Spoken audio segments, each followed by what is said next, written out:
So anyway, what we're going to do is we're going to go ahead and jump right in, and I want to introduce the key people in my organization that are managing and running our HUD business. First is my good friend and fellow investor and my relational technologist. His name is Paul Olson. So, Paul, how you doing? You on the line? Doing good, and you? Man, I am doing great. I'm doing great. So thanks for taking the time to be on here today, and I really appreciate that. And, Paul, tell them a little bit about yourself. You can tell them whatever you want to about yourself, your family, what you like to do, and all that, and then we'll get into what you do here with us. Okay, sounds good. Well, I'm originally from Texas, born and raised in Texas, southeast Texas in Beaumont area, just outside of Houston. Moved to the Carolinas to go to a Bible college. Met my wife there from Germany, or she was from Germany, from Berlin.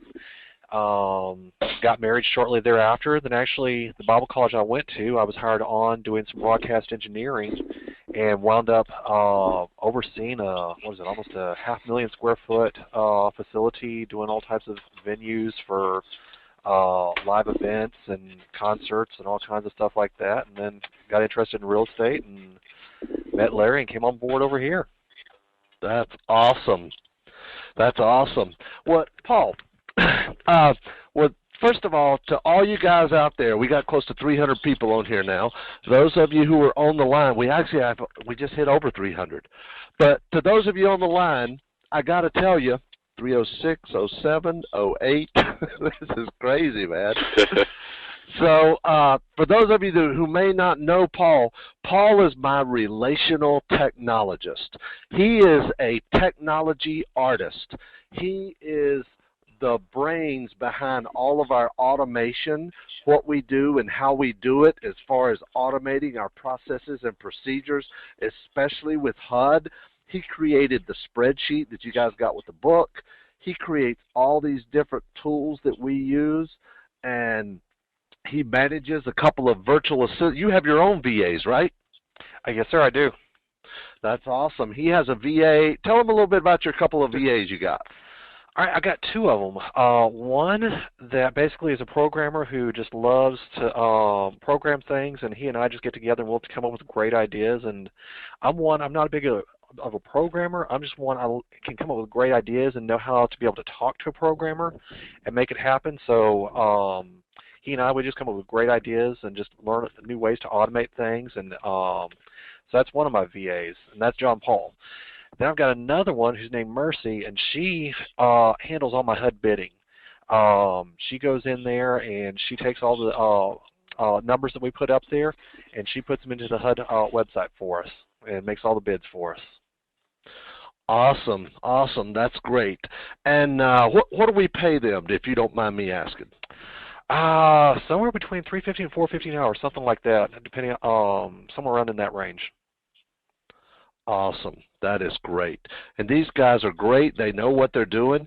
Now, remember, John Paul is a coder, a programmer. He's excellent at Excel and doing little micros, macros, whatever you call those things, and creating little scripts and whatnot to make our business run efficiently and systematize our business. You're the idea guy. You are the idea guy, and he makes it happen, right? Exactly. And that's one of the beautiful things awesome. is with the virtual assistants, you don't have to know programming or anything like that to be able to make an idea happen. You just need to be able to have a good idea and be able to communicate what it is that you need to happen, and then they can come forward and bring that to fruition for you. Awesome. That's great. That's great. And Paul's got a lot to share on this training, but now what I would like to do is I would like you guys to meet the other part of my team that is overseeing our HUD buying and selling business, and that is the man, the legend, and the myth, all rolled into one. Also my good friend Randolph Cunningham. Woo! How you doing, Randolph? Man, I'm doing fine. How about yourself? Man, I'm excellent. Just having fun and making money. Hey, so, I hear you. because of you guys. I appreciate it. You might have to turn your speaker or something down a little bit. I hear a little bit of echo on you, so Okay. it might be you. I don't know. I think you're using a headset. But anyway, what Randolph does, guys, I think that might be better. Okay. Yeah, I still hear a little bit, but it's okay. It's working. So, guys, Randolph oversees our acquisition side, and what he does is we've got a couple of VAs that Randolph oversees over in Pakistan or somewhere like that. I think it is Pakistan. It's Lahore, Pakistan, right, Randolph? Yeah, it is. It is. And these guys are the ones that actually analyze all of our HUD deals pretty much so you don't have to, right? Well, that's correct. Yeah, that's exactly right. So tell them a little bit about let's start out and tell them a little bit about yourself like we did with Paul, and then we'll move into what you do.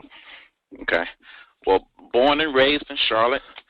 I am married to a beautiful wife, Octavia, for 10 years, actually going on 11 years, and we have 3 children. My oldest is Cameron, he's 12, and Rama, she's 9, and my daughter Emery, she'll be 3 in 2 weeks. And we homeschool our children. We'll be doing that for going on 6 years now. So that's definitely a part of my why.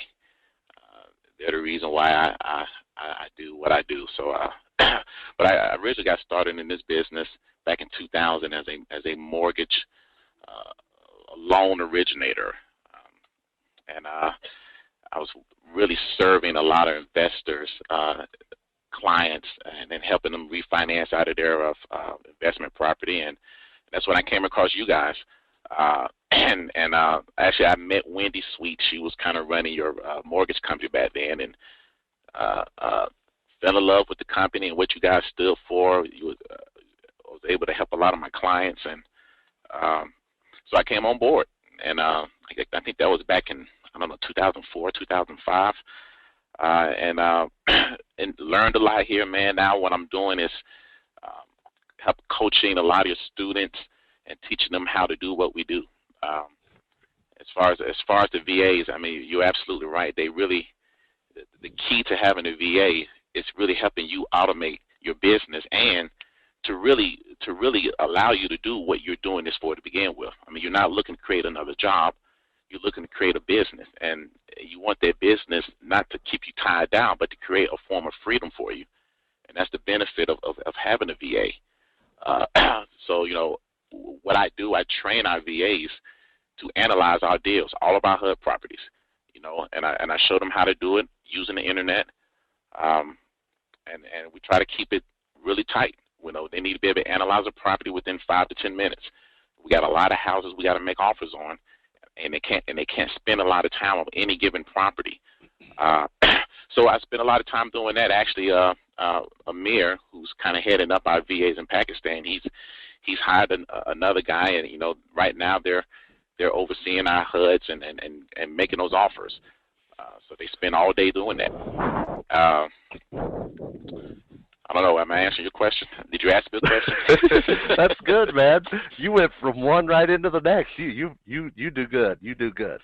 So, yeah, guys, just to let you know, we've got a couple of VAs, and Randolph was telling you about Amir. Amir, we found him on Odesk, odesk.com, and we started out paying Amir, I believe it was around $3.75 an hour. Is that correct? That's exactly right. Yeah. Okay. We pay him $3.75 an hour through Odesk, okay? And odesk.com. That's my favorite virtual assistant website. And there's a lot more, and we're going to talk a lot more about them at our HUD event coming up. But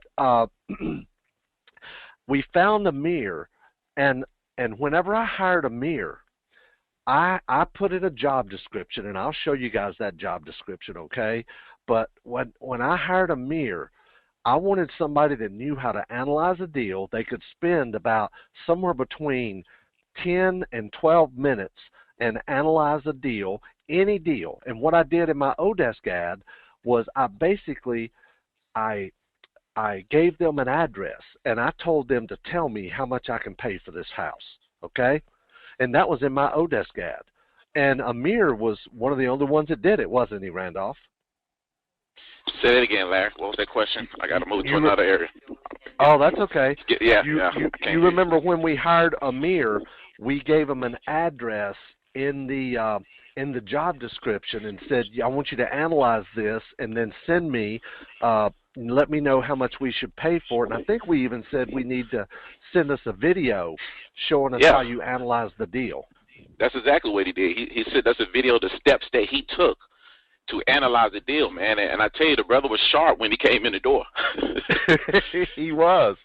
Well, the good news is he didn't even come in the door. He's over in Pakistan. Well, that's exactly right. But I know what you mean. You mean. So what we did was we hired Amir, and not only that, but we interviewed him through Skype. And the guy was just awesome. I mean, he could speak good, clear English. He could speak it in English, very clear. And he knew what he was doing with deals. He's even been on auction properties before, and he's worked for multiple other investors. So my point in going through all this and kind of explaining this in detail about hiring him, guys, if you want to hire a virtual assistant, you don't have to worry about training them and showing them what to do. I mean, there's guys out there that do this all the time. And when Amir got to being pretty good at this, and in fact, we started him out in Alabama. Is that right, Randolph? Right. That's right. We started him out in Alabama because, see, we've been buying in the Carolinas for years and years and years. And we finally figured out that, hey, HUD is the fastest, simplest, quickest, safest way to do deals where you don't have any marketing expense, no overhead, there's no direct mail, there's no bandit signs. So what we did was we said, hey, look, why don't we just expand into other states? So we started with a couple of surrounding states, and right now we're in Alabama, Virginia, and Tennessee. And we've got 16 total states that we're anticipating going into, and we'll be in a total of 12 within, this is Paul's department. Paul, how long will it be before we're in 12 states? Less than a couple of weeks. Probably about hopefully by the end of hopefully by the end of next week. Oh, okay. Well, let's say a couple of weeks we'll be in 12 total states. Now, the first thing that I want to tell you guys is you don't have to worry about me being your competition, okay? Number one, we got a lot more overhead and expenses. We've got to buy a house where we can make net gross profit. I shouldn't say net. Net would be after all the expenses, but gross of at least $12,000 to $15,000. Does that mean it always happens? No. Have we done a deal for, a couple thousand? Yes. But we need to try to make $12,000 to $15,000. So don't you worry about whatever state you're in. If I'm coming, don't you worry about me being your competitor, because you can pay a lot more for that house than I can. Our goal, guys, listen to this.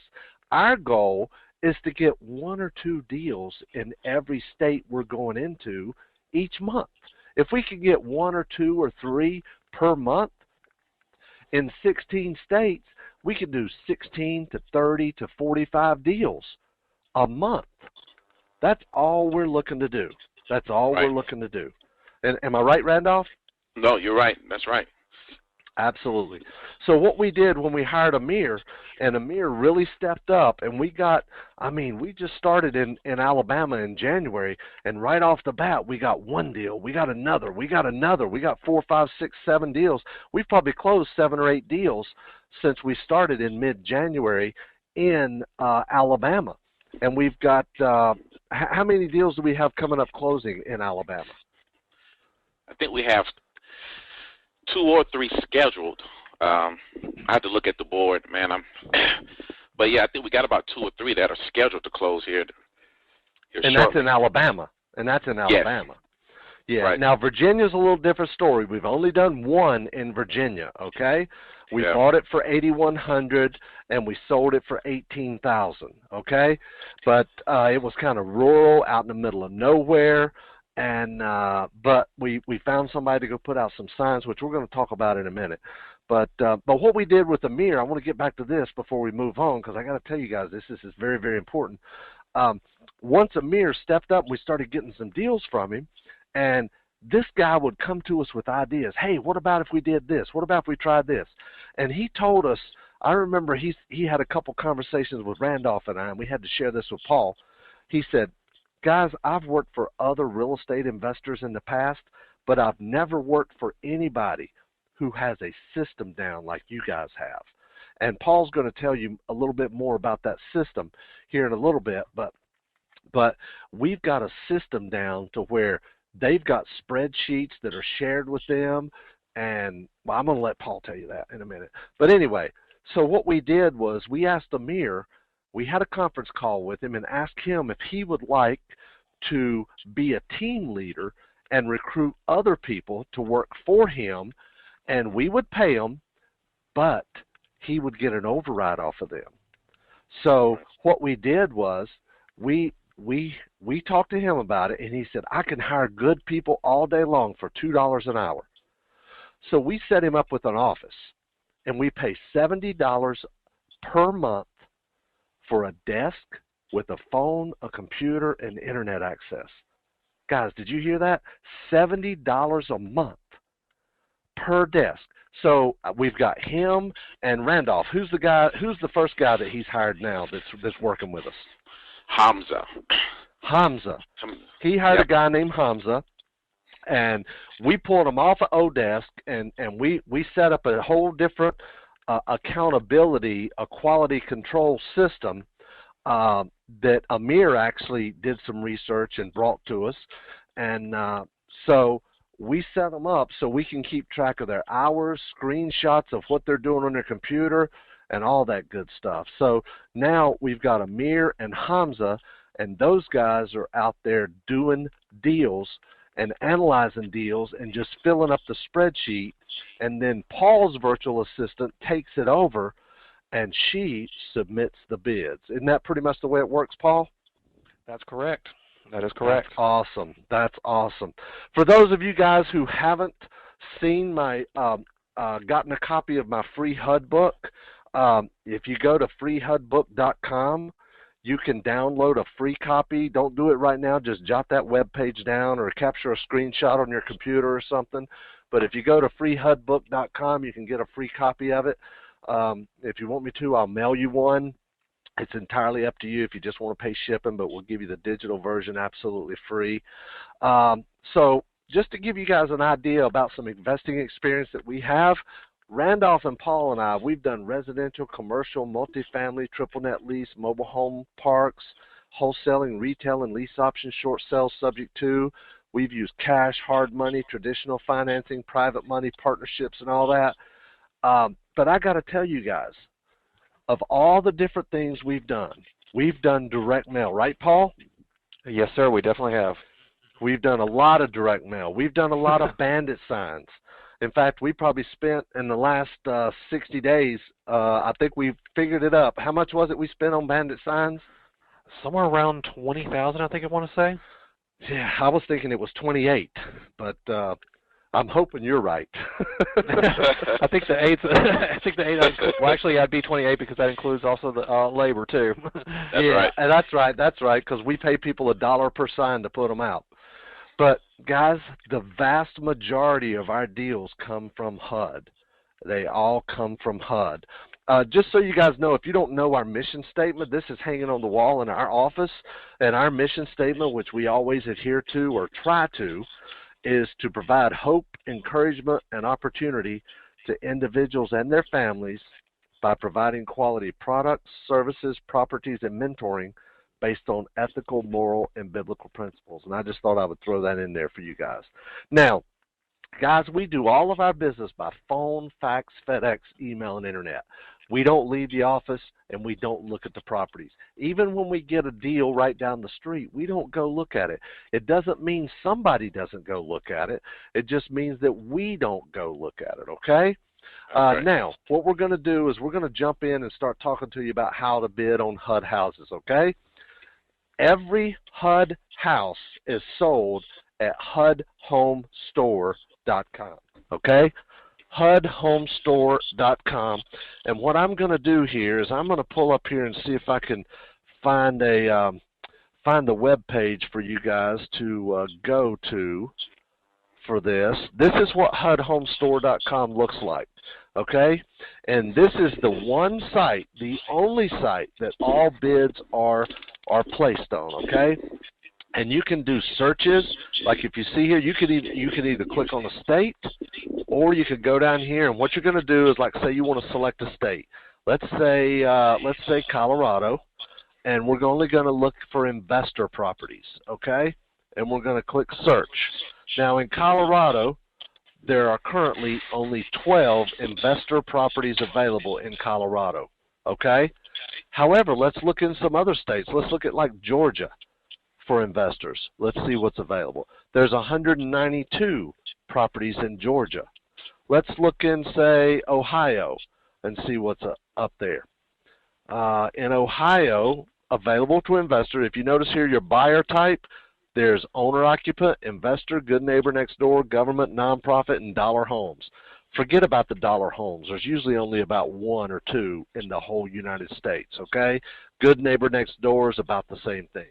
And you're not a government agency, and you're not a nonprofit, so you have to click on investor, okay? All that the owner-occupant is all HUD homes are available to owner-occupants only for either the first, what is it, Paul? I'm going to let you jump in there. Basically, it's the owner-occupants. They just changed that recently. It used to be 30 days, but now it's down to 15 days. Okay. And as I travel around the country, I've heard both numbers. I've heard 15 and I've heard 30, okay? So just be aware that when a property first goes on the market, it's only going to be available to people who are going to buy it to live in it. So don't even use that search criteria. Just use investor. Because I've had people call up and say, here's a house I really wanted, I got to get it, but it's not available to me yet. I'm like, well, why are you even looking at that? You know, you can't have it anyway, all right? So only search for investor properties, okay? That's very, very important. See, here in Ohio, we've got 175 listings that are found, okay? So what you do is you search for your investment property, and then what you do is you want to kind of narrow it down. What I like to do, let me see if I was going to buy in Ohio, I like to sort by price, okay? And see here, it's going to go high to low. I just click price again, and it's going to go from low to high. Like, for example, here's a house that's listed for $13,000, okay? It's a 3-bedroom, 2-bath, listed for $13 grand. Here's all the different pictures of it. You can see it's definitely not a blower-upper. Paul and Randolph, can you guys see this? Can you see my screen? I'm looking at it right now, actually. Yeah. Okay, cool. Good. I just want to make sure everybody else could too.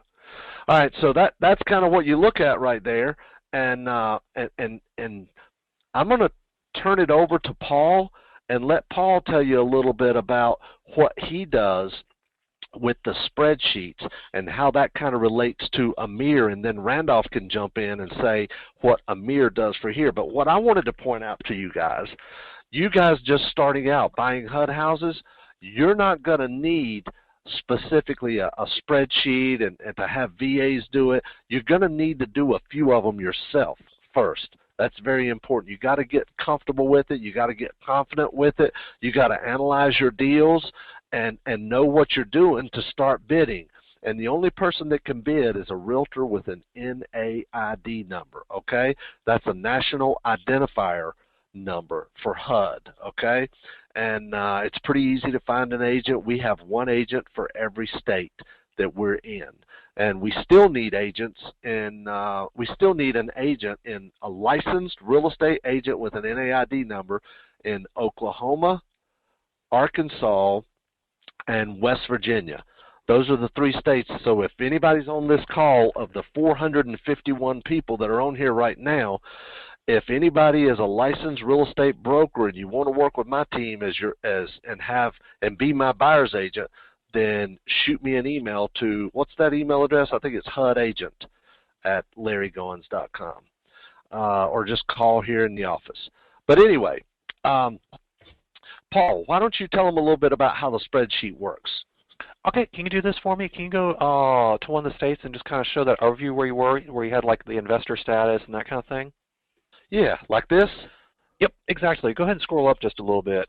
Just wanted to let you guys see, we talk about spreadsheets and all that kind of thing, and right over here where the mouse is over, if we click that button that says export to, and it has a little Excel icon, those 175 listings that you see right there will actually be exported to an Excel spreadsheet. And it'll tell you kind of the property case number, the address, the city, state, county, the price to the property, whether it's extended or not.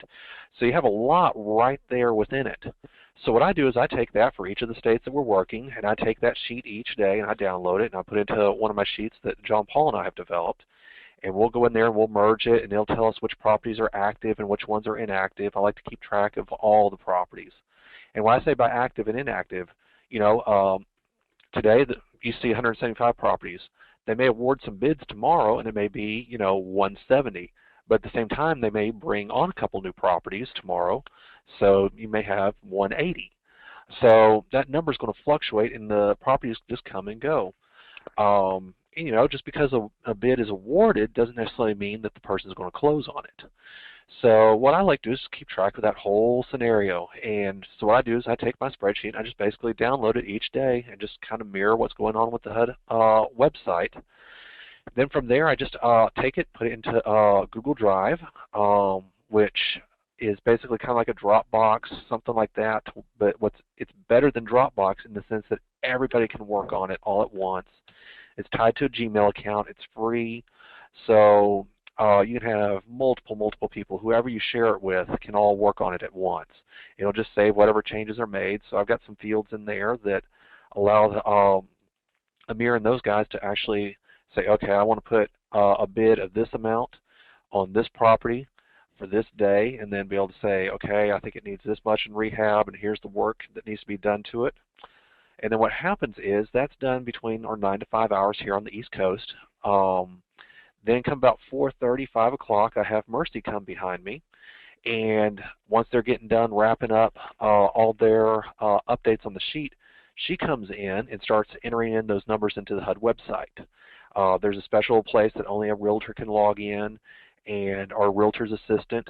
And she'll come in as a realtor's assistant and just start logging in and start making those bids for us.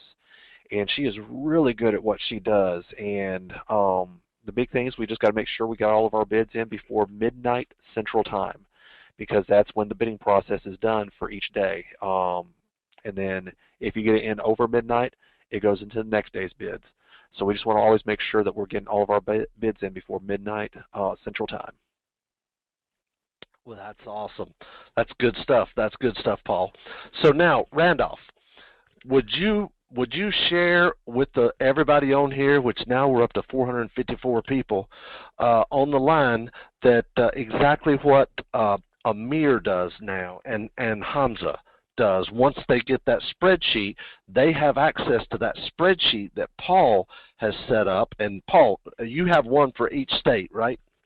That's correct. I have one for each state, and what's also really cool is when I download it, I also add in a little bit of code. They'll also link it right straight to the back to the HUD home store. So when they're working on it, they just click that link, and they'll be right there at HUD and pulling all the info that HUD has on the property. That's awesome. That's good stuff. That's good stuff. Randolph, share a little bit about what Amir and Hamza do.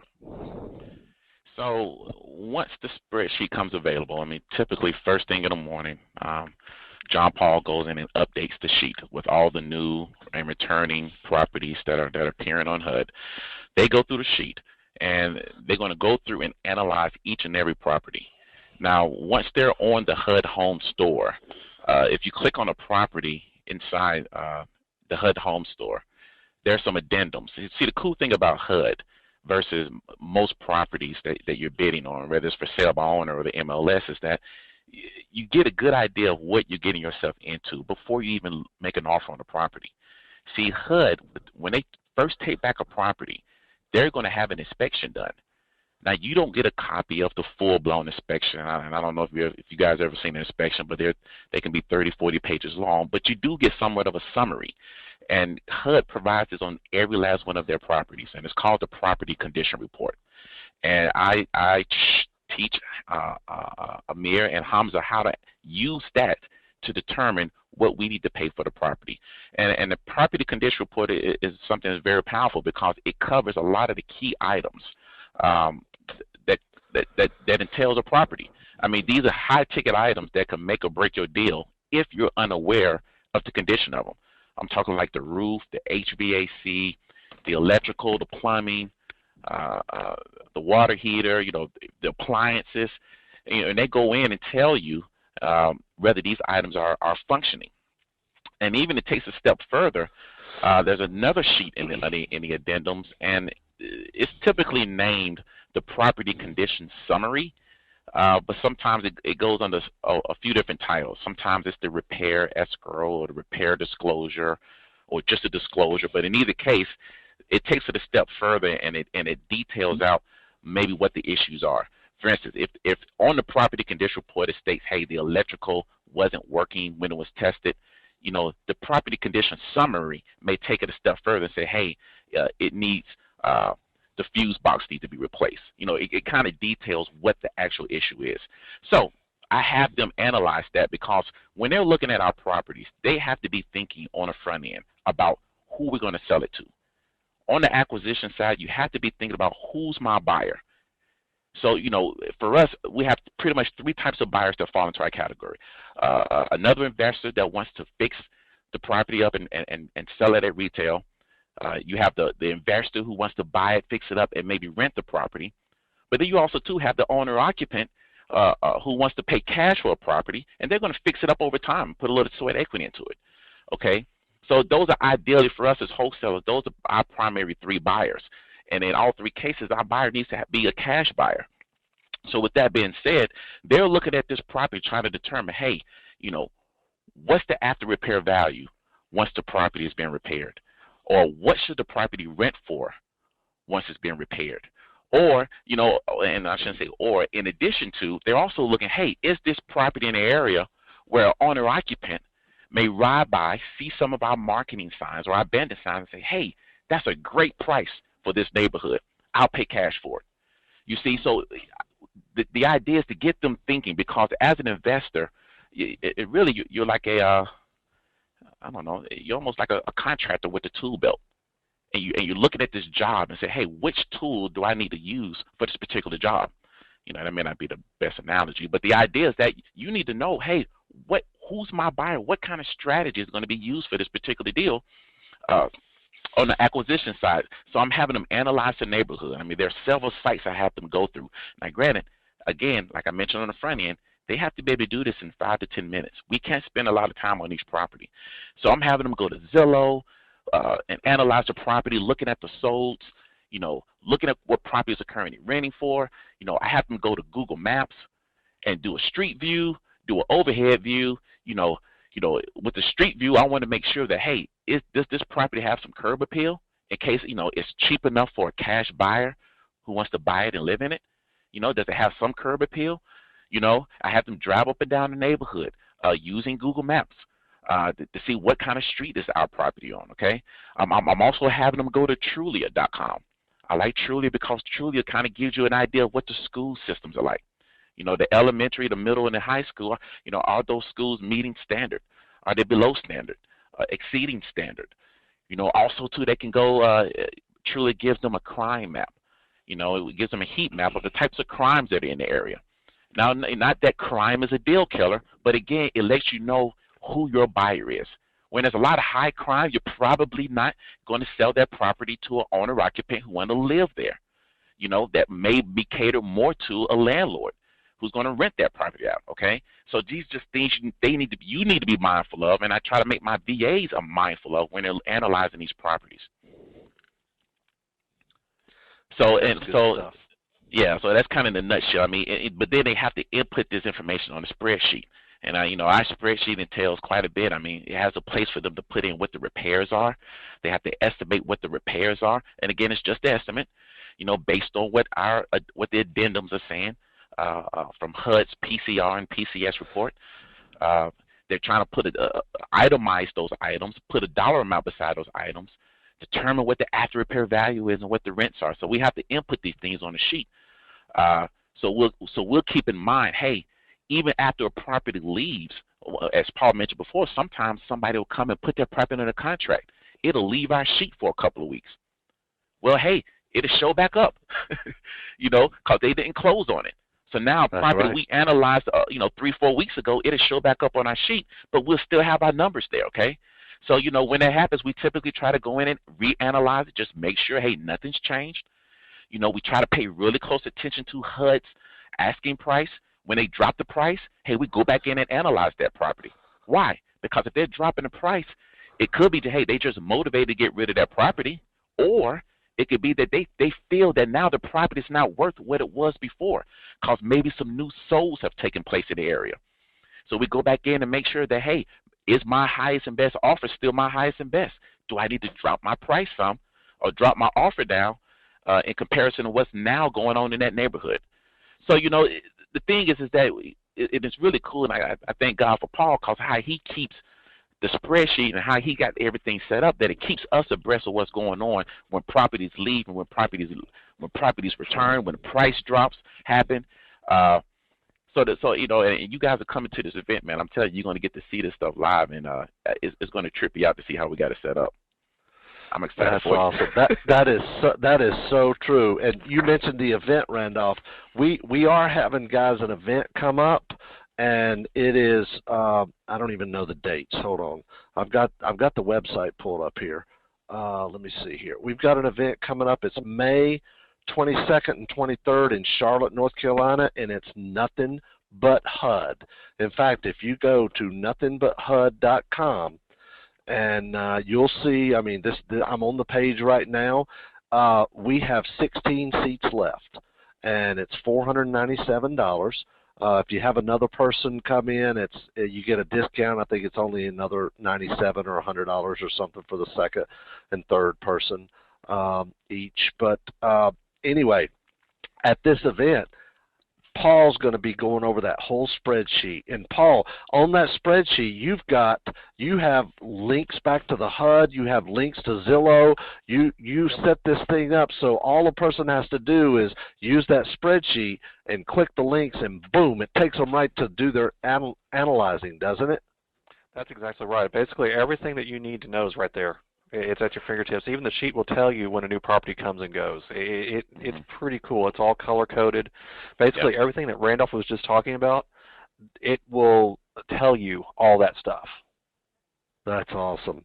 And Paul's going to be explaining that. He's going to demonstrate that and show you what it does. Randolph's going to be there and show you how he analyzes deals, how to go through step by step how to analyze a HUD deal and put it on that spreadsheet. And Wendy's going to be there. Wendy is our buyer's agent for the Carolinas. She's going to show you from a buyer's agent perspective what she does and how she does it. And she's going to give you some inside information on working with agents, that she works with investors as well, and how she works with the asset managers. We're also going to have Amir, who Randolph talked about earlier. He's going to be there. Well, he's not going to be there live, but we're going to Skype him in, and he's going to demonstrate what he does and how he does it live at the event. And this guy really is a hot shot. He really is. And Mercedes is going to be there also, Mercy, and we're going to Skype her in, and she's going to show you guys how she takes that spreadsheet, and she's actually going to bid on HUD houses live in front of you right there at the event. So if you want more information on that, go to nothingbutHUD.com, or you can call my office, 803-831-2858. We're also going to have a HUD attorney there. Now, HUD doesn't have their own attorneys anymore. They let the buyer select. But we've got a former HUD attorney there that's going to go over, and we're going to do an actual closing right there live in front of you and explain every single document. We're going to give you all of our documents, all of our spreadsheets, our forms, our letters, our scripts, our advertising, our marketing, how we get these HUD houses sold. Because I don't know if you guys are aware of this or not, but we buy and sell our HUD houses the same day.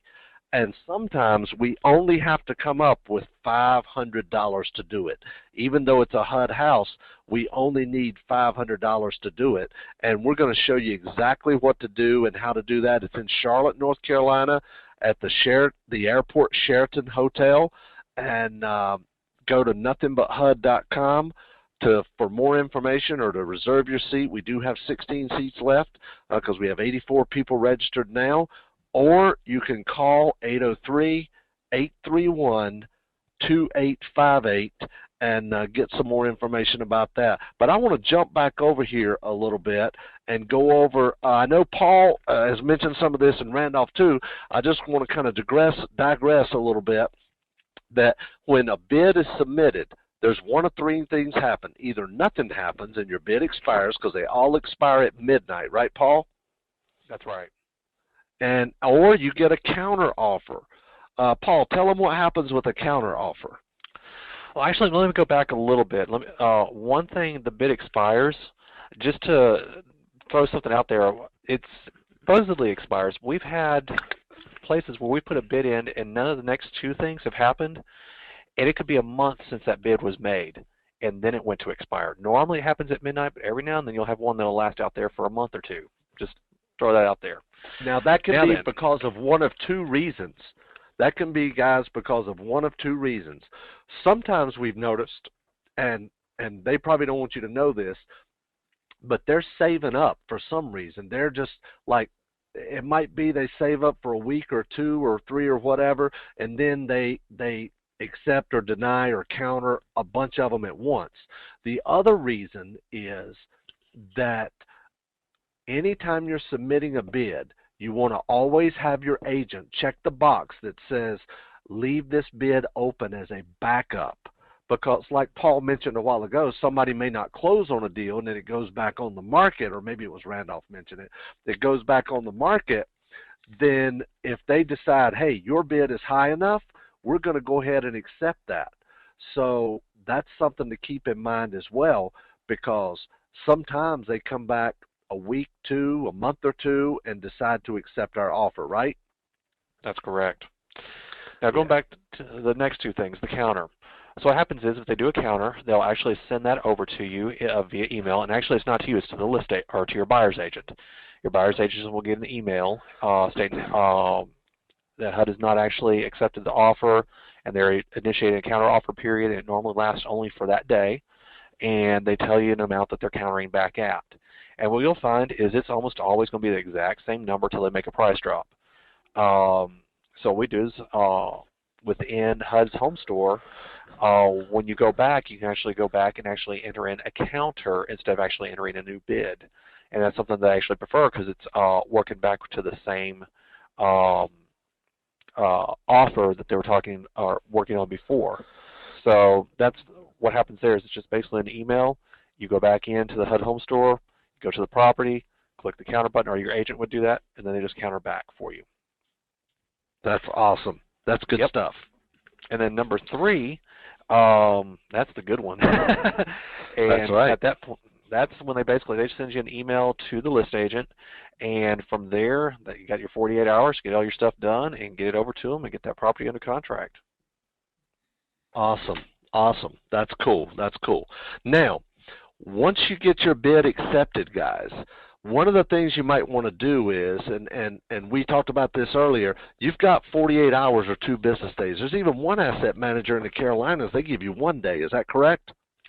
They just laxed up again. Everything had to be in within 24 hours, but the last couple that we just got from Ofori, they're now back to, it looks like 48 hours, but they had been 24 hours.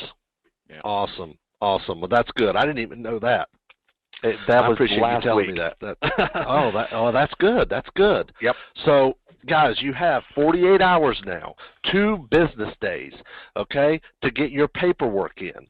And what does that mean? Whenever you get a bid accepted, the your buyer's agent is going to get an email with the acceptance, and that email is going to include all the documents, okay?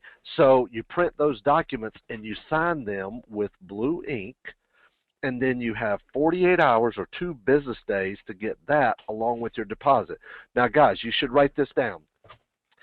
Every state in the U.S., okay, including the U.S. territories like Puerto Rico and other ones like that, U.S. Virgin Islands, any bid amount that was accepted for $50,000 or less is a $500 deposit. Anything over $50,000 is a $1,000 deposit. I personally do not know of any other state that has more deposit than that, and that's pretty standard all across the board. Now, I have had people tell me their buyer's agent is requiring them to put up more deposit. Well, that's a buyer's agent preference. That buyer's agent's only trying to get you more in the glue. That's all they're trying to do, okay? I don't mean this in a bad way toward an agent. I'd probably do the same thing. But they want to make sure that you're going to close on the deal, okay? So you have 48 hours to get your money and your signed documents into the HUD Asset Manager, and they're located all across the region, wherever the property is. Like, Paul, can you give us some ideas of where the different asset managers we use are located? I'm actually pulling it up right now. Let's see, PIMCO. If I remember correctly, there is 3 different ones. There's, like, for example, PIMCO, there's the Atlanta, Denver, and Santa Ana regions. So, you know, most of them are kind of like that. I think Ofori's got one. Let's see, I'm looking at them right now. I don't see it on their thing right now, but they've got 3 different places as well. But it's Ofori, PIMCO, and Hometelos, and then within each of those, they have 3 different regions that they're working within as well. So, like when you send documentation, like from California for a house in California, it goes to a different place if it's like a PIMCO versus us if we buy a PIMCO here in North Carolina. Awesome. That's good. So they're located throughout the region wherever the property is. Yep, that's correct. Okay, cool. That's cool. That's cool. Good, good, good. Awesome. Okay, so my purpose in telling you guys this is if you're brand new to this, if you're just getting started, if you're nervous about it, go look at the property before sending in your paperwork. Because once you send in your paperwork and your $500 or $1,000, you will never, ever, ever, ever, ever, ever, ever see that again unless their HUD cannot close because of a title issue or there was some kind of a material fact that either happened or like structural damage or something happened after you got it under contract, or there's something that is really out of the ordinary, like maybe something comes back and the house really doesn't have a driveway, or, you know, the driveway is on the neighbor's lot, or a road to it, you know, ingress and egress. Well, what are some examples of where we've gotten our deposit back in the past? I know it's rare, but those are some. We've also had one a few years back where the house was in good condition. Then we had a bunch of rainstorms come through, and the house grew mold overnight throughout the entire inside of the house. And we got some stuff. We got it back for that. Driveway, blemishes in the title, vandalism happened to the property where something was stolen, or the air conditioner was damaged, something like that, after we got under contract. So different things, like maybe it was in the PCR report that it was there, but when we went to look at it, it was missing. Exactly. So things like that have been the ways we have been able to get ours back. That's good. That's good. But otherwise, you're not going to be able to get your money back, okay? And you got to send in certified funds. I've got here 2 business days, must sign in blue ink, and must send in certified funds. You can't send them a personal check or a company check, right? That's correct. That is correct. Excellent. So what you want to do is you want to continue your due diligence. And Randolph, I know you talked a little bit about this, but would you share a little bit more about what we're going to do in our due diligence? Yeah, and you know, one thing I try to make sure to do is as soon as we get a property accepted, you know, if I haven't already, and because we're bidding on so many properties, a lot of times we haven't, before we send in that check, before we send in any paperwork or anything, I'm calling local agents in the area. That's a big part of my due diligence. And you know, one of the things I use is Zillow, and I mention Zillow a lot because it's a free service. But you can use Zillow to find properties that are currently listed nearby, and I call those agents and and tell them, say, hey, I'm buying a house a couple blocks down the street from your listing. I need a good agent who knows the area that can help me. Give me an idea of what this house will sell for or rent for once it's fixed up. And I typically don't have a problem doing that. Agents kind of give me an idea, let me know, hey, what's going on in this particular neighborhood, because no one's going to know what's going on in that neighborhood better than the agents who will work in that neighborhood. That's Look, right. and Larry mentioned it earlier. Even if a house is right here in town, I may live here in town, born and raised in this town, but if there are agents there that are listing houses right there in that community, I mean, they're in it all day, every day. They know what's happening. It's always good to get the advice of others. In a multitude of counsel, there's safety. So calling a few agents to get an idea of what the rents are going for, what's the climate in the neighborhood. Is it mostly owner occupants or mostly rentals or a little of both?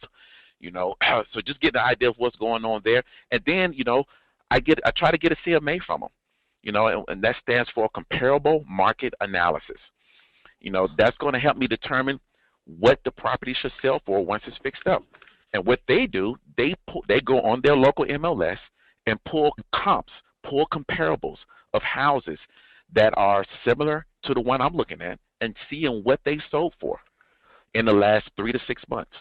And just an idea, in case you guys run into this, make sure that they're not sending you comparables that are over a mile away, that have sold, it's been longer than a year ago.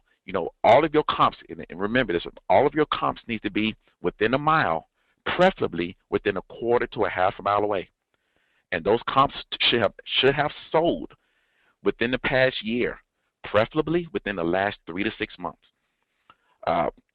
So we try to get those from the agents and get an idea of what should those houses sell for once they're fixed up. So those are some things I try to do right before I get the property under, even before I send them my earnest money or anything on the property. Now, once I've done that and say, hey, things are what they're telling me is acceptable, then I take it a step further. After we get the property under contract, I may send a contractor over there. We used to do it. We used to send out for appraisals. We don't do a whole lot of that now anymore. A lot of times my comparable market analysis is sufficient. So I typically don't get an appraisal unless I have to. But even get an inspection, sometimes we take those steps. We used to do it all the time. We're not doing it as often now. And here's why we don't have to now. Because of the property condition report and the things that HUD provide, we use that a lot of times to help market our properties. When a potential buyer calls us about a house, sometimes we'll be able to offer them an inspection. I mean, we've worked out $350, $450 for an inspection. We got to think, what? We can save that expense. Use this condition report and have them do their own due diligence. Right. We send them the property condition report, the property condition summary. That gives them a really good idea of what's going on with the property. And a lot of times they're going to go look at it anyway.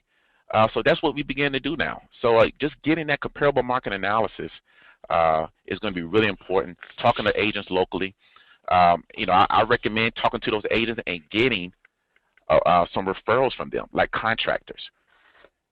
If you guys talk about doing HUDs, you may have to spread out in other territories, and you'll see some of the things that I'm gonna go over during the meeting, during the event. How we analyze a property. It doesn't matter if you're in your own hometown or 5 hours away by airplane. Okay, the process is the same, and that allows you to spread out your territory and invest in HUD properties anywhere. So my point of saying is that by connecting with those agents and getting referrals like contractors, maybe getting a good closing attorney or a good title company that they're used to working with. If you want to get an inspection, hey, get a referral. It's nothing like a referral. Someone knowing that someone have seen their work or have done business with them.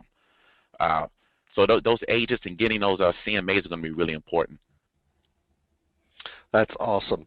Now, guys, I want you to make note here. I put this up here, rehab estimate, CMA, appraisal, and inspection, because if you're brand new and you're not really familiar with your market, if you haven't really built up your team of a good agent like, and trust, you may want to get an appraisal. You may want to get a CMA or an inspection or a rehab estimate.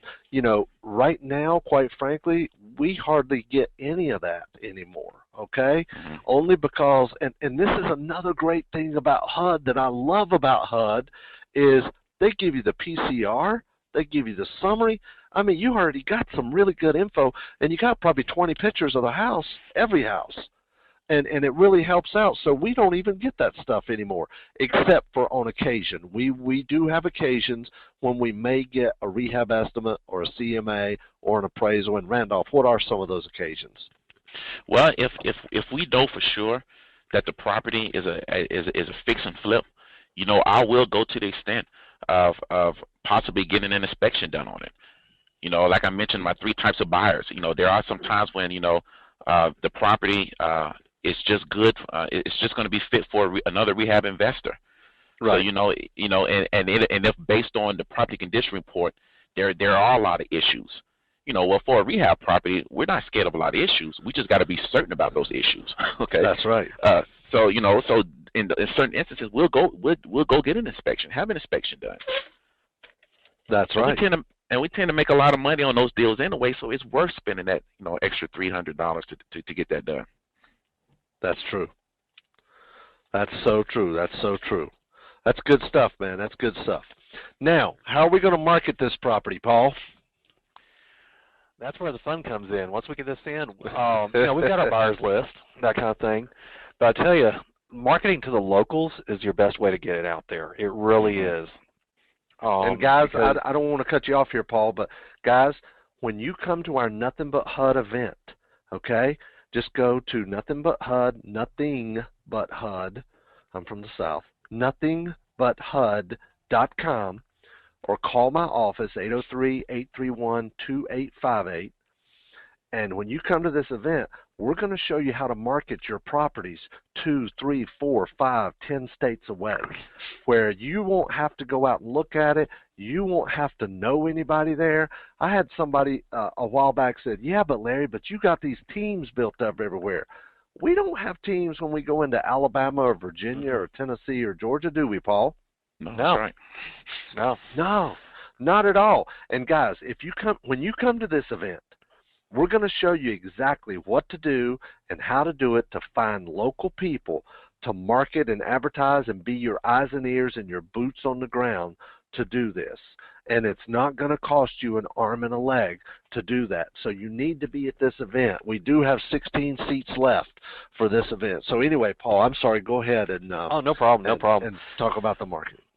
Yeah, like I was saying before, the locals is where we've been finding out. And so what we do is we make sure we get a bunch of signs out in the neighborhood. We got a buyers list, and we're constantly building buyers lists in different areas and trying to keep it all local. So, we'll do an email blast to our buyers once we get under contract. Craigslist, another great place to get your marketing out too, because that hits the local people. Putting it in the local Craigslist where the property's at.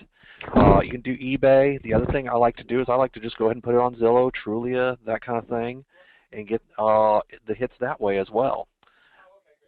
So basically all those types of ways right there are all electronic, automated ways for the most part, except for the signs. But I've even got some ways to automate that, and I'll show you at the event how that happens. That's awesome. That's really good. That's really good. Now it comes time to close on our deal, okay? Paul, would you like to share with us about that? Okay, no problem. Once we get to the closing, that we have an inside closing agent here in the office, and she basically handles all of our closings. She's got a little board, and she's watching all of our deals that's coming through and making sure that, one, we've got a buyer in place, that they've got their earnest money in, that they've signed the contract and all that kind of stuff, because we buy and sell the same day. And then from there, she's communicating with our lawyers and attorneys and title agencies and all that kind of stuff and making sure they've got all the paperwork in place and all the T's are crossed, the I's are dotted, and all that kind of good stuff. And then once we get to within 48 hours of the closing, we should have our HUD settlement statement showing how much everything is going to be bought and sold for. Our buyer is going to actually have their money already wired into the account 48 hours before. We're then handing that off to our accountant, who's double-checking all of our paperwork, making sure we're actually buying it for the correct price and then selling it for the correct price and making sure all the fees and everything are in and going to the correct places. And then from there, we just go ahead and close. That's huge. That's huge. Guys, we're even going to give you at this event the copy of our contract that we use to sell our HUD houses, where it requires our buyer to have the money in the escrow account with the attorney or title company prior to the closing, okay? But in addition to that, we show you there's a penalty involved if they don't. We show you how to set all that up. You're going to have all the clauses that we use in our contracts on a daily basis, and the only other way to get it is to buy a house from us. Then you would see it. So there's an option too. But at our Nothing But HUD event, you're going to get a copy of the contract in digital form so you can edit it, change it, whatever, put your name on it, all that good stuff. Have your local attorney look at it, make sure there's nothing in there that's not compliant for your state, okay, which is what we have done. But also, Paul, let me ask you a question. Is it possible to close, buy and sell a HUD house and not put up any more than $500? Yeah. It's definitely possible. It's definitely possible. He's taken aback because that's just a regular part of what we do, okay? Guys, when you come to our Nothing But HUD event, we're going to show you how you can close with not putting up any more than $500 to buy a house, or $1,000 if it's over 50 grand, okay? And we'll show you exactly what to do and how to do that. And what I mean by that is you're not going out and borrowing private money. You're not doing transactional funding. You're able to close with no more than $500. And then we're going to show you how we do that on a regular basis. It doesn't mean you can do it in every single state, okay? Because there are some limitations on this. But we're going to show you what we do and exactly how we do it, okay? So, guys, if you want some more information about this event, go over to nothingbutHUD.com or call 803-831-2858 right now. And Paul and Randolph, do you guys have time to answer a few questions? Sure. Yeah, sure. Are you guys okay with that? Yep. Okay, cool. All right, and guys, if you want to submit your questions, we still have 452 people on the line here. If you want to submit your questions, go ahead and just submit them in the dashboard under questions, and we'll get to absolutely as many of them as we can. If we can't get to all your questions, I'll have somebody in my office call you, okay? So the first one is from Mike. Mike wants to know, why are you doing HUDs when there are very few of them? In my area, Las Vegas, there are very few of them, and they are going for high prices. Thanks, and I will listen to your response. Great. Well, Mike, that's a really, really good question, and my answer to that question is go where the deals are, okay? I've had people in California, LA, San Diego, they're like, how am I going to buy a house here? The average days on the market are minutes. How am I going to do that? Well, go where the deals are. Let me ask everybody on this call. We got over 450 people on here. Let me ask you guys, if you could buy a house and sell it and have no more than $500 invested, and you made $10,000, do you really care if it's in San Diego or Colorado or Las Vegas or New York City or Alabama? You don't really care. The money's all green. Who cares? I'm a firm believer in go where the deals are. What are your thoughts, Paul and Randolph? Yeah, that's absolutely right. But that's a natural response to all of this. I mean, obviously, when you think about buying property, you think about, hey, what's going on in my own backyard? And you're right, in a lot of markets, it's going to be tough. It's not a lot of inventory, or like you say, days on market is just minutes. But the way we structure this, and you guys will see when you come, it doesn't matter where the house is. You can very much so buy houses anywhere in the country with the strategies that we use. That's right. I agree. Deal is a deal is a deal. I'm sorry, go ahead, Paul. I agree. And to throw also with that, with the way we're doing with HUD, not a single one of us actually has to pick up a pen and sign a single piece of documentation. That's right. We can do That's right. We have this That's all really set up. cool. Yeah, it's one of those really you can cool. do this to where it's not in your area, and you still don't even have to sign, too, and we'll show you how that happens as well. That's awesome.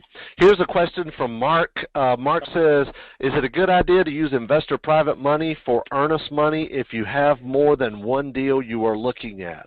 Well, here's the thing, okay? You will not put up your $500 deposit or $1,000 deposit, Mark, until you have accepted an offer and you send that money in with your contract to the asset manager. Now, here's the thing. Occasionally, you will run into an agent that if you say, hey, I want to make an offer on a HUD house, they'll say, okay, let me bring over the contract and sign the contract right here and give me a check for $500. And then all they're going to do is go back to the office, sit down in front of the computer, and enter in your bid, okay? You got the wrong agent if they're asking for that, okay? We don't ever put up any money until we have an offer accepted and we have the contract and we're sending the money in with the contract. Right, guys? That's right. That's exactly Excellent. right. Excellent, excellent. I hope that answered your question, Mark. Okay, next, let me see here. Let's see. I'm trying to consolidate some of these because we have so many of them. If some people are asking the same thing, how do you submit HUD offers bids in other states out of your state of residence when you have an NAID code only in one state? Really, really good question, and Paul is the expert at that. Tell him, Paul. Find an agent in that state that has one that's willing to work with you. That's really what it boils down to. The agent must be licensed in the state where the property is located. You might live in Ohio. You've got a buyer's agent in Ohio, but you want to buy in Pennsylvania. You have to have an agent that's licensed in Pennsylvania and has an NAID number to be able to bid on houses in Pennsylvania, okay? It's that simple. We have an agent for North and South Carolina, and we have agents in 12 other states that we're getting set up in and moving toward, and we still need agents in Arkansas, Oklahoma, and West Virginia. So if you are a licensed real estate agent in those states, please let us know. Call my office and let me know, because I do need a buyer's agent in that area that's a licensed realtor and has an NAID number, okay? So I hope that answered your question there. Okay, let's see. Paul, when your VA, who is the programmer, creates what you are looking for, what format do they give to you? This is from Stu. Pretty much, well, it all depends on what it is that you want. For me, I need a lot of stuff done in Excel. So pretty much everything that I'm having done, he's programming in Visual Basics, which is Microsoft's programming language. And he just gives me a final product of how it works, and I just walk through it and make sure it's doing everything I want it to do. If not, I tell him where to make the tweaks, and then he goes back, makes the changes, and brings it right back to me. Awesome, awesome. And a follow-up question from Stu was, how many hours a week do your VAs work? Each one's a little bit different. John Paul, my programmer, I've got him doing programming and some marketing stuff with Craigslist, eBay, and all that kind of stuff for me, so he gets in a full 40. Mercy, I think she's at about 25 to 30 hours. Her hours are going up right now as we're bringing in more states, that kind of thing. So, and then for, I think, Randolph, your guys are full 40, is that correct? Or what were your guys like? 40. They're averaging about 30, 35. About 30 to 35 hours a week. There you go. Awesome. Awesome. Okay, Jim wants to know any western states we're buying in. We just really took the Carolinas and we just started expanding out from there. And that's all we really did. And we identified 16 states that we wanted to be in. And our goal was, we figure, hey, if we do 2 in each state per month, once we get it cranked up, that's 32 deals a month, and we're happy with that. So all we really did was just kind of take the Carolinas and just kind of expand out there.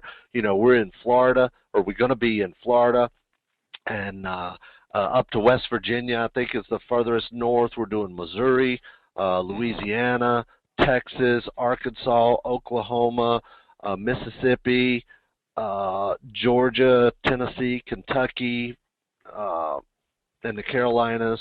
I don't know, I'm geographically challenged, so I'm having trouble visualizing the states. Kansas, yes. Okay, may I simply buy HUD houses in Central Florida from you instead of doing this myself? This is from Jennifer. So, Jennifer, here's the thing, okay?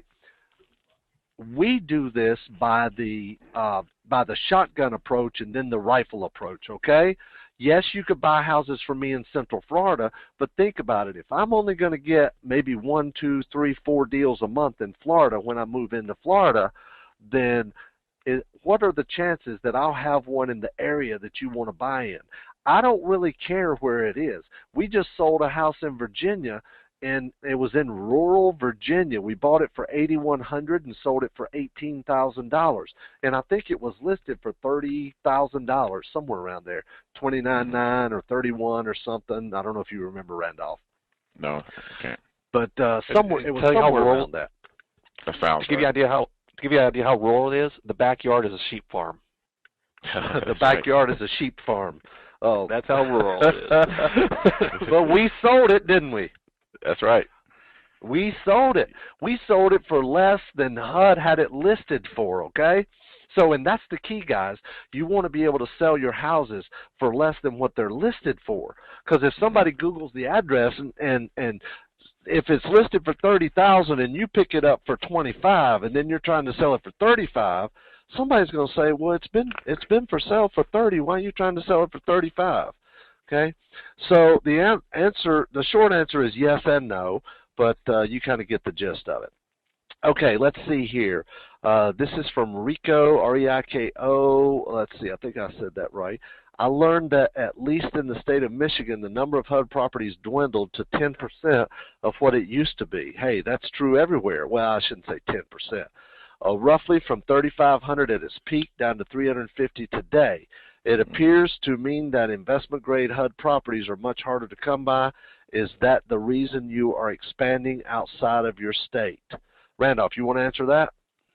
Well, yes and no. I mean, ideally, what we're trying to do is tighten up our criteria and really go after the low-hanging fruit and really hit a lot higher numbers. I mean, we're saying 1 or 2 in each state, but we want that to be a minimum, you know, and again, that's all just HUD.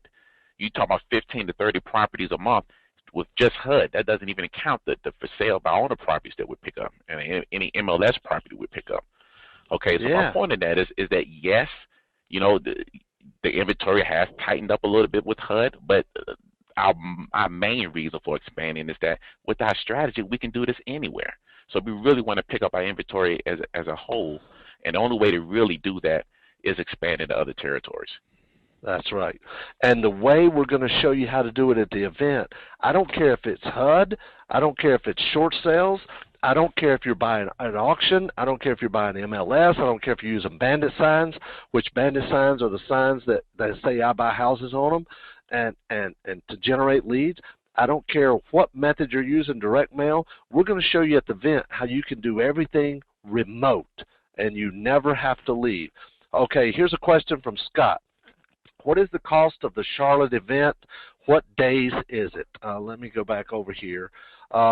If you go to nothingbutHUD.com, and it's May 22nd and 23rd in Charlotte, North Carolina, close to us, and we're going to have some industry insiders there. Randolph's going to be there. I'm going to be there.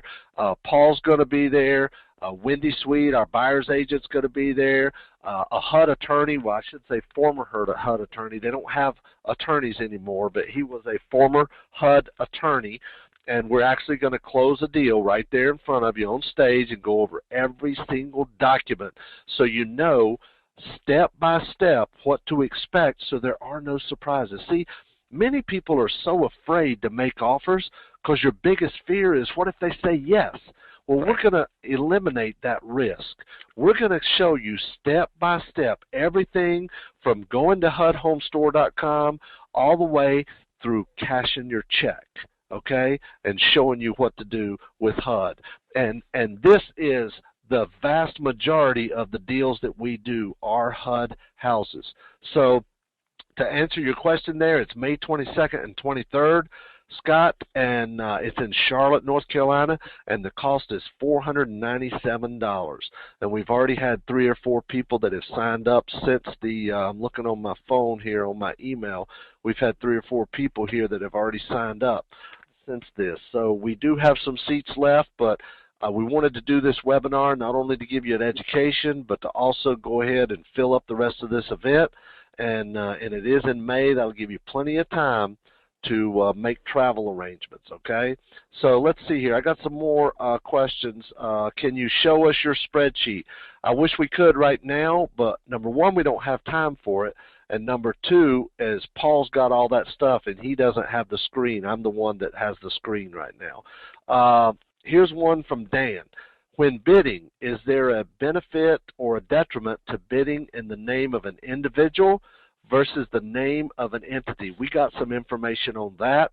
We're going to go into more in depth at the event, but Paul, share a little bit about that. I'm sorry, I got distracted there for 1 second. What was that question again? No, that's okay. Dan wants to know, when bidding, is there a benefit or a detriment to bidding in an individual name versus an entity like an LLC? Honestly, we've played with that because there was actually at one point where we were bidding under the company's LLC and then my individual name using my Social Security number. And it didn't seem to matter one way or the other. Now, where it does come into play is it does make it harder to actually do all the documents remotely. Because with the LLC or an entity, you actually have a lot more powers and benefits to be able to have other people sign for you, whereas as an individual, you don't have as many rights to be able to allow other people to sign for you. Awesome. Awesome. That's good. And we did, like Paul said, we did mention it before. We did try that before in our, what do you call it, submitting an individual name, right? Yep. Yeah. We did that with actually your name, didn't we? That's correct. Yeah. Yep. Good. Somebody on here is asking about what is that email address that if they wanted to be our buyer's agent in Oklahoma or West Virginia or where's the other one? Arkansas. Hey Todd, Todd just walked by. He's our IT guy. Todd, what is that email address that we set up for people who wants to be our agent? Is it HUD agent or something like that? Do you remember? Okay, I can't remember what it was, but I think that's what it was. I can go in here and look. Let me see if I can go in here and find in my email. So anyway, all right. Let's see. Let's just move on. Is it required to use a licensed broker to make bids? This is by Andreas. Absolutely yes. You have to use a licensed agent with an NAID number. Here's one from Jim. Good question, Jim. Is it worth the time to sit through this if you are not in the western states? I think he means if you are in the western states. Great info, by the way, he says. Yeah, it doesn't really matter where you live. You could live in Dubuque, Iowa. You could live in Jackson, Mississippi. You could live in San Diego. Oh, okay, thanks, Todd. You could live anywhere. You could live in the Caribbean and do these deals. You could live on a cruise ship. It doesn't really matter. Where you live is irrelevant. Just buy where the deals are. And Todd just told me it is HUD agent at LarryGoins.com. If you are a licensed agent with an NAID number and familiar with the process and you want to be our agent in either Arkansas, Oklahoma, or West Virginia. We have agents in all the other areas. Let's see here. Let's keep going here a little bit. Can you bid in the name of a land trust? Yes, you can. However, that's a really, really good question, and we're going to talk about this more at the event, but that's a good question. But here's the thing that HUD requires. When you submit your bid with HUD, okay, when you submit your bid with HUD, you must list either a tax ID number or a Social Security number, okay? Either a tax ID number or a Social Security number, okay? And if you're bidding through a trust, you either have to do one of two things, okay? And I wish we had time to get into all this, but we're gonna show you what to do and how to do it there. But you can either set up that trust in advance and get a tax ID number, or you can use your custodian's tax ID number, okay? That's the two different things that you can do for that. So, Dan, I hope that answered your question. Okay, let's see here. Let's get a few more in. Bids on HUD must be submitted before midnight Central or East Coast. Do you know the answer to that, Paul? Central Time. Central Time, before midnight Central Time. How accurate is the repair estimates of disclosure document? This is from Ate Masarano. Okay. How accurate is the PCR? It's pretty darn close. I mean, there are times where, like you had mentioned before, Larry, that the PCR may say something is functioning, but come to find out that it's not, or maybe it was functioning at the time of inspection, but something happened between then and now. But for the most part, it really gives us a pretty good view of what's really going on with the property. Awesome. And one thing to remember with the PCR is that it's dealing more with the mechanicals and not the cosmetics. Oh, that's right. That's right. So if you're looking at from the mechanical standpoint, that's the key to making it work for you. It's dealing more with the mechanicals. Right. Wow. Okay, that's good. All right. Let's see. How close are the HUD repair estimates? This is another one by someone else. We just answered that. Let's see. How do you figure out what to bid, or do you bid above their asking price? Who wants to answer bid that? Above their asking price. Well, we never bid above. We don't want to do price. that, do we? Yeah. No.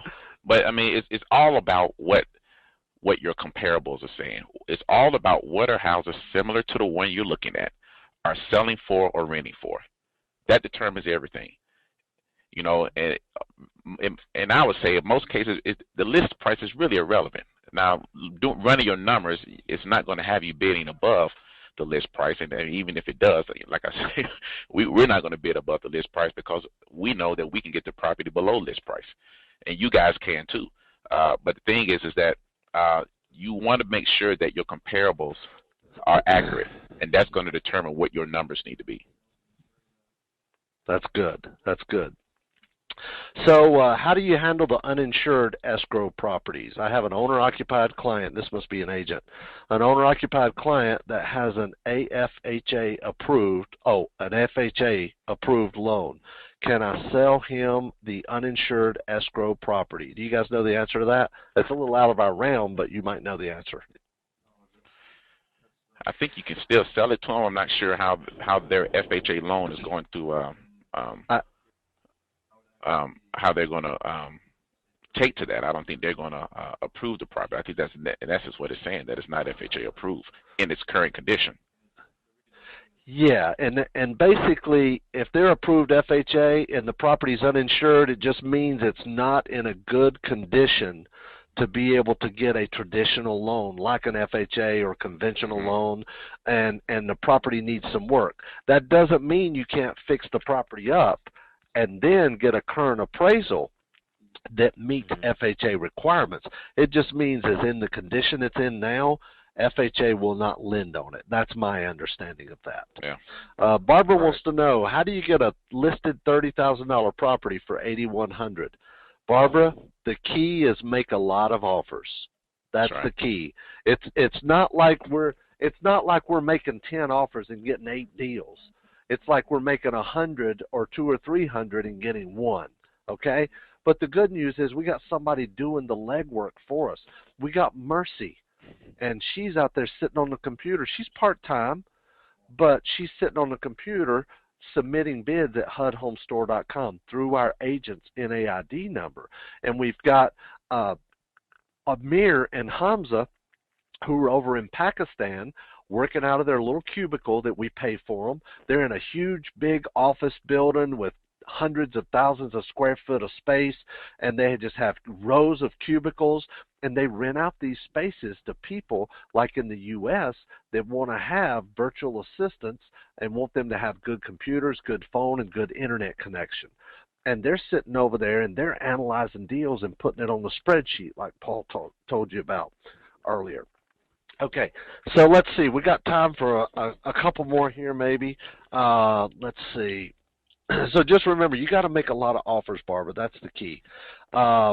They would have to get a 203K rehab loan. Somebody said that. I think that was on the property that was in bad shape. Yes, you can do a 203K rehab loan.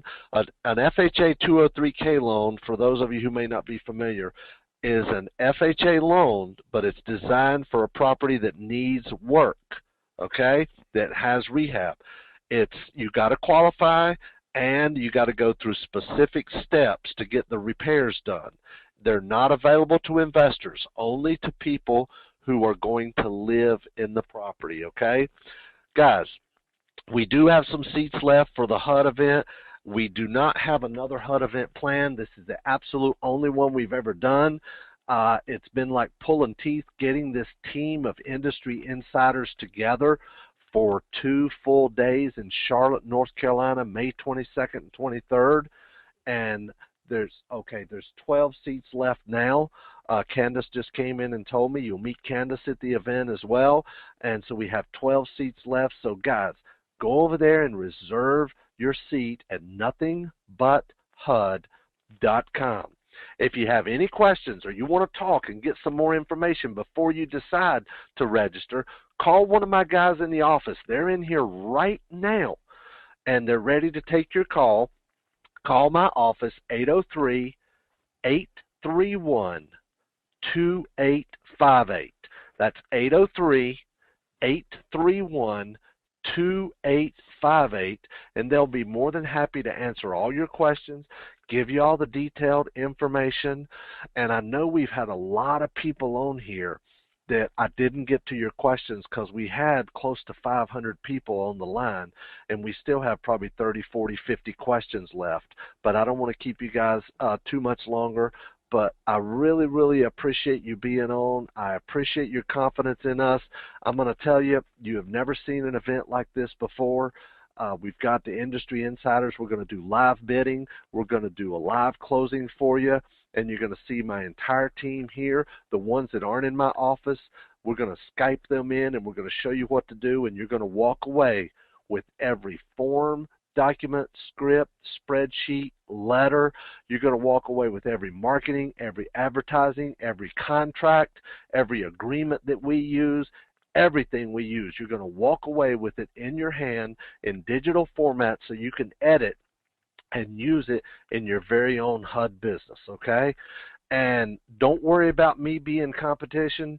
I should be worried about you being competition, but I'm not. There's enough deals to go around. I'm not concerned about it. There's plenty of deals for everybody. If I was concerned about it, I wouldn't be teaching this many people how to do HUDs, okay? And I'm not concerned about it. We actually just got a testimonial today from a student who got our book, got our HUD Jumpstart training, and they actually just started making offers and got their very first deal, and they're in Michigan. They got their very first deal, but they rehabbed it. They bought it, they fixed it up, rehabbed it, and they sent us a testimonial today that they just sold it today, and that was awesome. Yeah, it's really cool. It's really cool. It really is. And guys, there's not going to be any outside speakers at this event that are coming in to do 90-minute sales pitches. It's not like that at all. It's going to be content training. There's no outside salespeople coming in. It's just my team and I and other industry insiders that are there to share you. It's $497 for the first person. I believe it's like 97 or something for the second, and the same for the third. So go to nothingbut.hud.com and register for this event. And if you didn't get your free book already, go to freehudbook.com. HUD.com and get a free copy of the digital version.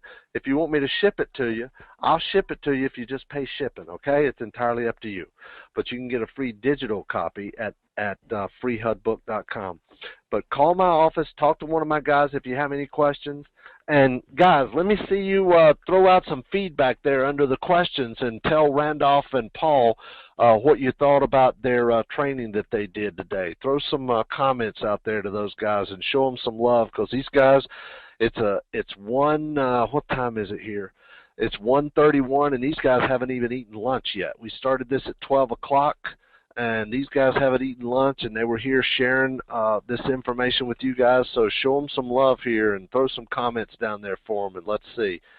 Thank you all. Think all three did a very, very good job. Great material. Hope I can come. This is awesome. This is awesome. Good stuff. Excellent. Don't worry, guys. lunch is on Larry, Thomas said. Okay, Thomas. That's funny. Thank you for sharing your expertise. Great information. Great job, guys. This is awesome. This is really good. This is from Joe, from Jeanette, Dan, John, Bill, Kingsley, Barbara, Gail. Wow, that's awesome. Great training. Let's all go get some lunch. Thanks, and I'm looking forward to Nothing But HUD. That's by David. Great job, guys. Great job, Deanna, thank you. It took the fear out of doing HUD. That's awesome. Guys, that's what this is about. We really want you to make some money doing this. We want you to take it from bookcase to bank account. Took the fear out of doing HUD. Sounds like an awesome system you guys have developed. I want it. Well, it's not a system, it's an event, and you're going to have everything that you need right at that event at nothingbut.hud.com. Great content, excellent delivery. You always over-deliver. You guys rock. Thank you for all the information and content. Mahalo. Thank you very much in Hawaiian for sharing your mana'o wisdom. Aloha. That's from May. Thank you, Randolph and Paul and Larry. That's awesome. I'm looking forward to meeting you, Paul. That's good. That's good. That's good. Good stuff, guys. I really appreciate you guys sharing with these guys and letting them know how much you appreciate them. Great info. What was the website for the book? freehudbook.com. Awesome information by Kathy. Theron says, great job as always. The excuses have been eradicated. That's by Nicole. I'm an Excel developer, and I can imagine what you have created. Sounds like a good job. Well done. That's by David.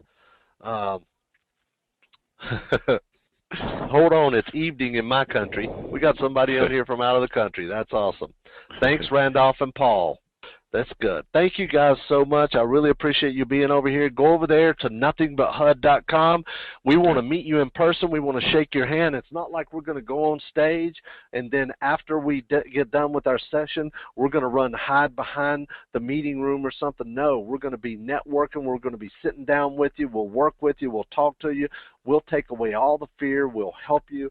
We'll give you everything we use to start your very own HUD system. Just like we have, we're not going to hold anything back. Right, guys? That's right. That's right. So go over to nothingbutHUD.com or call and talk to one of my guys.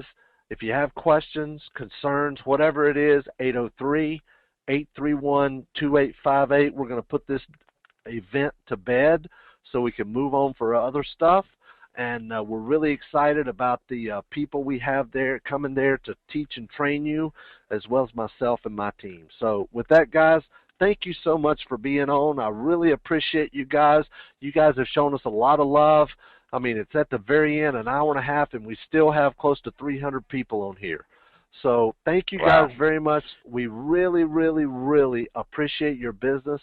We appreciate your confidence in us, and we don't take that lightly. Yes, we'll be the first one to acknowledge we make money teaching and training people. We don't have anything to hide. We're very proud of our education because I don't know of anybody that can boast that has more successful students actually doing deals than we do. So we're really excited about our success rate and the reputation that you guys have helped give us as well, and the successes that you have. And we're looking forward to hearing more HUD success stories, especially after our event. So with that, thank you guys so much. I really, really appreciate you being on, and I wish you guys the best. Thanks a lot, everybody. Have a great day. Bye-bye.